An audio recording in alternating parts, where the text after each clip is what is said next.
Welcome, foolish mortals, to another episode of the HitchHiking Host Show.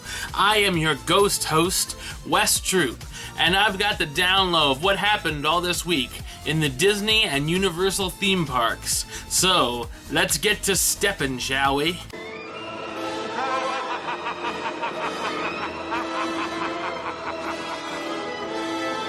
I don't know if you guys heard, but a little thing called Comic-Con was this past weekend, and Disney really didn't have any huge panels for their upcoming movies, and Marvel Studios didn't have anything special, because D23 is coming up next month, so I guess they're saving it all for that, but there was some pretty cool Star Wars stuff going on. So in the Star Wars The Force Awakens panel, the panel included Mark Hamill, Carrie Fisher, Harrison Ford, and all of the new stars, as well as director J.J. Abrams. A new behind-the-scenes look was shown for Episode 7, which did not disappoint. That's always good, right? Afterwards, there was a surprise Star Wars fan concert. I am very excited for Star Wars Episode 7. I hope it delivers in every way possible. Just very excited for this. Harrison Ford being there was awesome at the Star Wars panel, because it wouldn't have been the same without him after the plane crash and whatnot. And he was excited about it. At least that's how he was acting, which is good. It's great to see all three back together again, and great to see the new cast as well, and what this new Star Wars films are going to bring to the Star Wars universe. I'm so amped for this.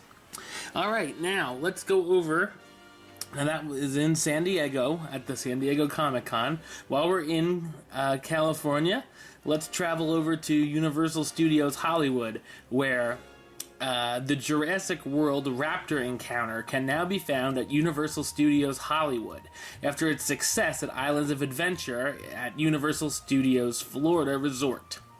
In this version, the Raptor is released by a trainer, not Megan Trainor, it's all about the Raptor, to come out of its paddock to greet the guests. The Raptor walks over to the photo op area and groans, yells, and moves as guests come up to meet her. But don't worry, the trainer is there in case our new friend's tummy starts a-growling. Yeah. This Jurassic World Raptor Encounter, I absolutely loved it. When I saw the video from Orlando, I thought it was great. A great idea. And this one, the Raptor, I must say, looks a little large, but I'm sure that has to do with how it's made, how it has to function. Then again, people will say, well, you have a, 5-foot mouse, so that's a little off too, so whatever. But yeah, it's awesome. It looks real as it can be, I guess, for a meet and greet, something or other. Like I said before, I was very impressed with the Transformers when I met them. When I met Megatron on my last trip, and I mean, Universal. I may not be a huge fan of certain stuff they do, but they slay it with the meet and greets. The meet and greets are awesome. At least those new ones, and I wish they would put some of that technology into their rides. Jurassic Park ride aside, because I love that ride. But I won't go on for a million years about that and their big screens, but I love the meet and greet that they got going. Maybe they'll have a King Kong meet and greet. Which, oh my god, I'd just fly there for that if that's the case. But anyway, now we're gonna head over back to Florida. And we're going to talk about a little bit of controversy. A familiar bust from the Academy of Television Arts and Sciences Hall of Fame Plaza at Disney's Hollywood Studios has been removed. No, it wasn't Oprah. Oprah and her bust. No. The bust that was removed Tuesday night after park closing, of course, was Bill Cosby. The move came after an online petition began drawing attention to the recent controversy surrounding the actor. Yeah, Disney is not going to have any kind of controversial thing that people can start saying, hey, look, they support Bill Cosby. You know, it's like, let's shy away from that. Let's not be the advocate here for any controversy, and I don't blame them. You know, I'm not going to talk about a whole lot about any of these matters because this is not a political show. This is a Disney show that's for entertainment and fun. So, yeah, I'm not going to ruin it by talking politics. Especially in this next bit, because not only did Bill Cosby go bye-bye, a Confederate battle flag has also been removed inside Epcot's The American Adventure. In that hall of flags you go through when you're going up the escalators before you get into the theater. The flag had been taken down recently due to the Confederate Flag controversy. Like I said, I'm not commenting about this. That's all I got to say about that. They took it down, and that's that. I guess it shouldn't really be a surprise, as they're taking them down everywhere. But, you know, that's it. That's all I got to say. So now, moving on. It's July, which means it's time to get ready for Christmas.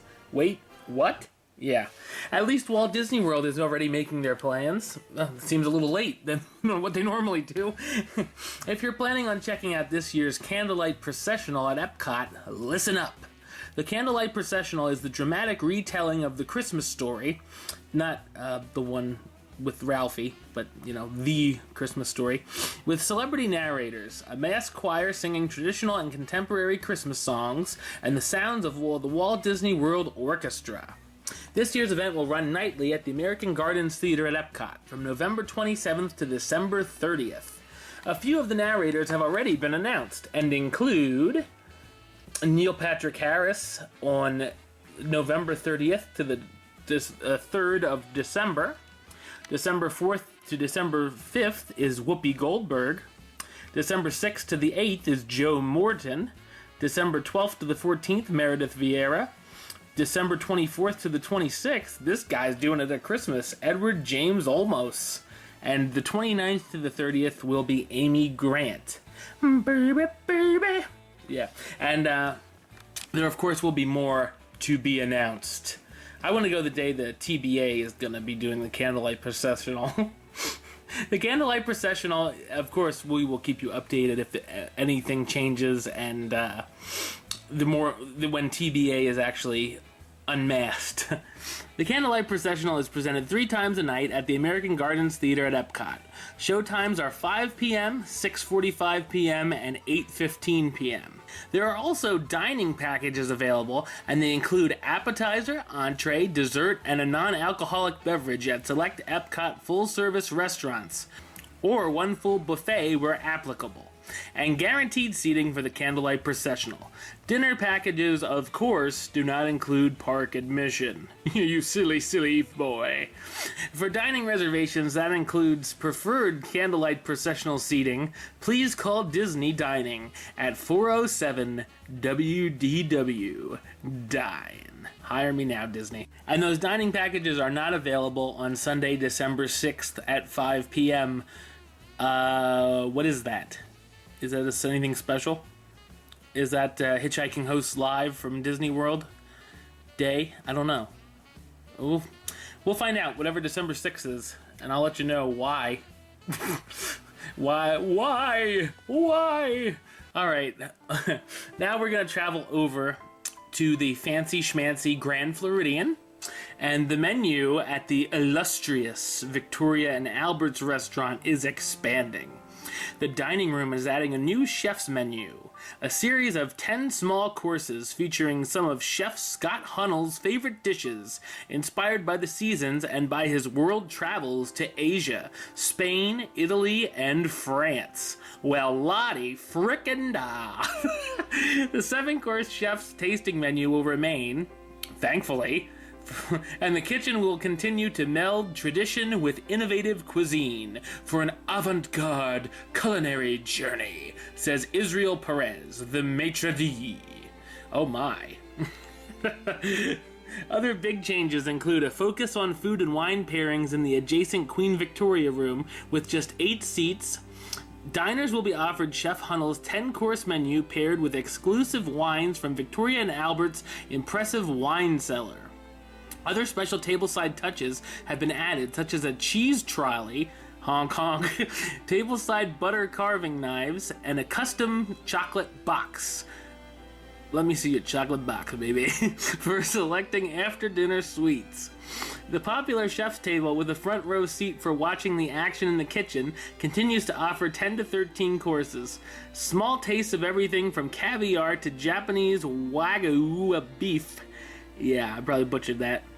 Just like the beef, paired with wine and spirits. The dinner lasts nearly 4 hours. I hope you can go to the bathroom in that time. The time is filled with delectable tastes and conversations with the chef and his team. The 7-course menu is $185 and it's $250 with the wine pairings. The 10-course menu is $235 and with the wine pairings is $340. Isn't that the price of like a hopper pass?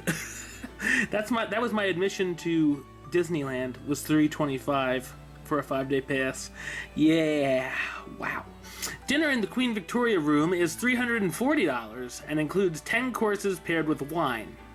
The chef's table in the kitchen is $250. And the restaurant is open daily for dinner. And you know, everyone and their mother can afford this. So for reservations, call 407-939-3862 and tell them West Troop sent you. And you can get 100% off coupon. Alright, don't do that, please. I don't want to be banned. Not that I will ever eat there in my life. That's on my bucket list, but yeah, it's never gonna happen. But it's quite interesting. It sounds interesting if you can afford that, and you're in Disney World, not off on a yacht somewhere, God knows where in Europe. Yeah, check it out. All right. Going over to somewhere a little more manageable for normal people, tea enthusiasts rejoice. The Tea Traders Cafe by Jofferey's is now open in downtown Disney. They've got hot steeped, iced, blended, and even tea-based cookies and treats you can eat. Modeled after a 1940s warehouse setting, this modern meets old world tea cafe will feature teas from the finest tea gardens around the globe. And of course, if you are a big fan of tea, you can go over to Tea Traders Cafe by Jofferey's and get teabagged in Disney World. Oh yeah. So yeah, go over and get teabagged. All right, and one final note. There are some more exclusive shirts about to be released. Woo!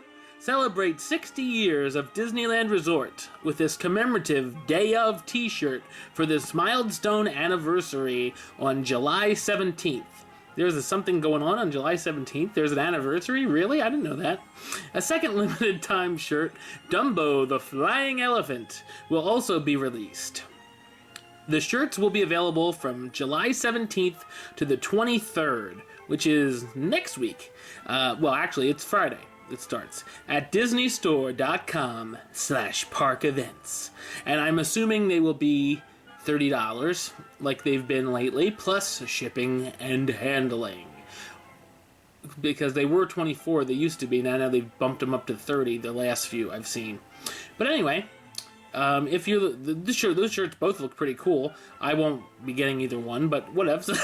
Definitely, if you're interested in either of those, check out the site.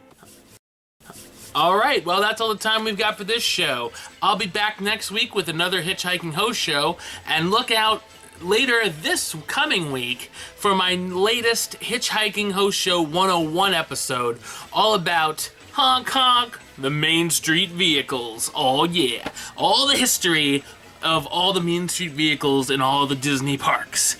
Should be pretty cool, right? So until next time, don't forget to subscribe right here on YouTube.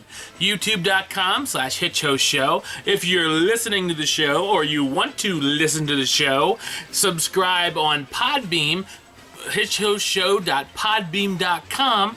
And of course, you can like the Facebook page, facebook.com/HitchHostShow, and follow the Twitter and the Instagram at HitchHostShow. Until next time, don't forget to hurry back for the next episode. See ya!